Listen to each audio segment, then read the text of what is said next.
safely handle an aggressive horse. So if you have a horse that's being super aggressive, they're pushy, maybe they're striking out, it's a couple things you're going to want to do. One, stay off to an angle so that they can't strike out at you, okay? Hold your lead rope at about 1 foot to 2 foot from the clip. That way you can stay with your horse. You don't want to get so far down your lead rope where your horse can spin around and kick you and compromise your safety, all right? And then the other thing is make sure that you immediately go to breathing and trying to help that horse to relax. Now, here's the thing.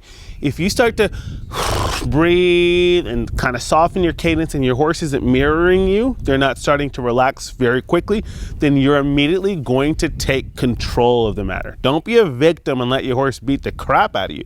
What you're going to start doing is directing your horse's feet, right? That energy, that aggression, whatever's going on, you're going to direct it. We call this a pattern interrupt. So if I have a horse that's striking out or rearing up, I might say, hey, back, back, back. And I'm not going to back him aggressively because he's not really doing anything.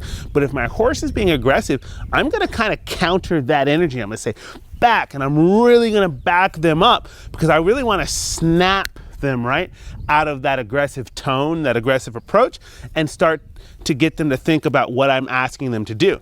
Here's the important thing about a pattern interrupt is my entire focus has to go into the ask that I'm putting into my horse. So if I'm asking my horse to back, the moment that he backs softly, I'm going to release the pressure, okay?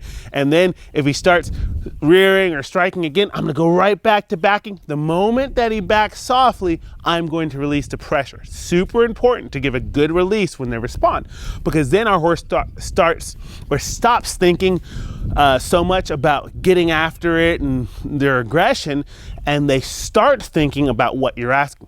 When are they going to release the pressure? When am I giving a good enough response that this ask stops? And so if I'm consistently saying, okay, back, back, and I might be a little energetic, but the moment he backs up, I release, wait to see if he repeats the behavior again, not prevent it, but see if he repeats it.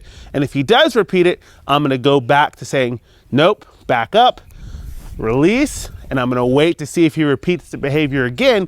And when he chooses not to repeat the behavior, that's when I'll really give even more of a release.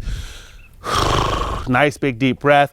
I might get in there and rub and love on him, let him know that he made a good decision. Notice I didn't say I made him stop, but he made the decision to not be pushy, to not be anxious, to not come after me, but to be quiet, polite, respectful, and be a perfect gentleman.